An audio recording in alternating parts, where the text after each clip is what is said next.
This is Democracy Now!, democracynow.org, the War and Peace Report. I'm Amy Goodman, and we're with two great journalists, Rick Rowley and Jeremy Scahill. Jeremy, a longtime Democracy Now! Correspondent and national security correspondent for The Nation. Rick Rowley, videographer, filmmaker, who's been in Iraq and Afghanistan for many years. They've now put together this film, Dirty Wars, The World is a Battlefield. And it has premiered here. In fact, Kanan was here celebrating the first night. And I want to talk about Somalia and Mali. But let's start with a clip of this film in Somalia. Jeremy, can you introduce it?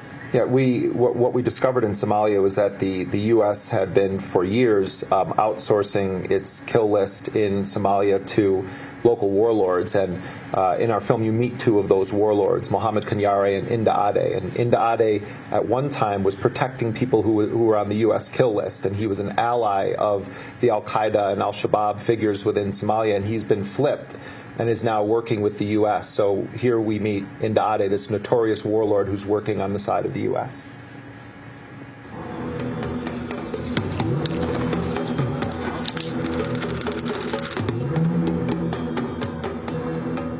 In an earlier life, Inda Ade had been America's enemy, offering protection to people on the U.S. kill list.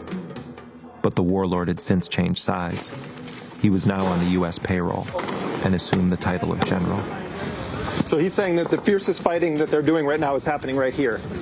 Okay.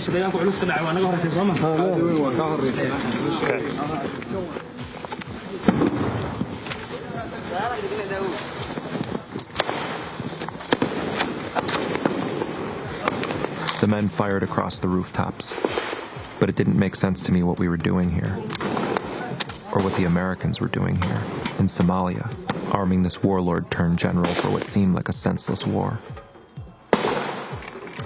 We gotta move.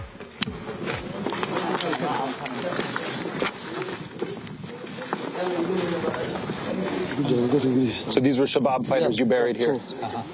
If we capture fighters alive, we give them medical care, unless they are foreigners. The foreigners, we execute. If you capture a foreigner alive, you execute them on the battlefield?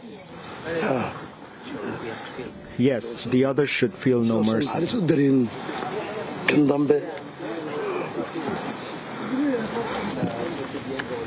The U.S.-backed Somali warlord Inda Ade, journalist Jeremy Scahill there in Somalia, Rick Rowley filming. Jeremy, talk about Somalia and Mali as the world learns about Mali now with the French attacks on Mali and what's happened in Algeria, and how that ties into the central theme of your film about JSOC. Right. I mean, one thing that's interesting, you know, we have some people from within the JSOC community whose identities we protect in the film, and we're talking to them, and we actually, you know, 2 years ago were considering going to Mali because we were hearing from our sources that there were covert operations that were happening inside of Mali, tracking the spread of these Al-Qaeda affiliates. And you know, this is something that we're seeing throughout the Horn of Africa and in places throughout the Sahel and North Africa, where these groups are getting stronger and stronger.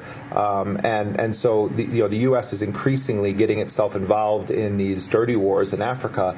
And you know, we could have easily gone to Uganda or Somalia or Mali and reported on this, but there's, you know, since AFRICOM was created as a full freestanding command, like Southern Command and Central Command, AFRICOM has been expanding these wars. And McRaven, where he is now? McRaven is the commander of the Special Operations Command. William McRaven is the most powerful figure in the United States military. He's an incredibly brilliant man. He's very shrewd. He understands media, and he is in charge of the most elite force the U.S. has ever produced. And he has been given carte blanche to do what he believes is right around the world, empowered much more under President Obama than they were under President Bush. In fact, you see someone who's worked within JSOC saying that to us in our film. And out of Camp Lemonnier, which is in Djibouti, the U.S. has been expanding these covert wars in Africa, and most Americans what they know about Somalia is Black Hawk Down. And I think in our film, you're going to see a very different reality, and you're going to see a hellscape that has been built by a decade of covert war. Is it too cynical to say? I mean, this is the 4th anniversary of President Obama promising to close Guantanamo. It hasn't happened. There's still scores of men there, 166 men. Something more than 80 of them have been cleared, yet they're still there. Is it too cynical to say that this dirty war, as you call it, the targeted killings, are a way to end all of these prisons? Because you don't detain the prisoners, you simply kill them. Well, that's what people like Jack Goldsmith and other, former Bush legal advisors and national security team. I mean, the irony of these guys who have no moral standing to talk about these issues are saying, well, Obama's just killing these people. At least we stuck them in some sort of a prison. I mean, it's devastating that this is what these Bush people are saying about Obama. That's what they're alleging. Well, devastating is your film, Dirty Wars. The world is a battlefield. It is premiered here at the Sundance Film Festival. It's just been picked up by IFC Sundance Selects, which means it'll go out to scores of movie theaters around the country. This is just the beginning, and I congratulate you both, Jeremy Scahill, Rick Rowley of Big Noise Films and The Nation magazine and Democracy Now! What an amazing film. Thanks so much for watching this report from Democracy Now!, your daily independent global news hour. We don't accept advertising or corporate funding, but rather rely on donations from viewers like you. Please make your contribution by visiting democracynow.org. We need your support today to keep bringing you this hard-hitting, in-depth reporting.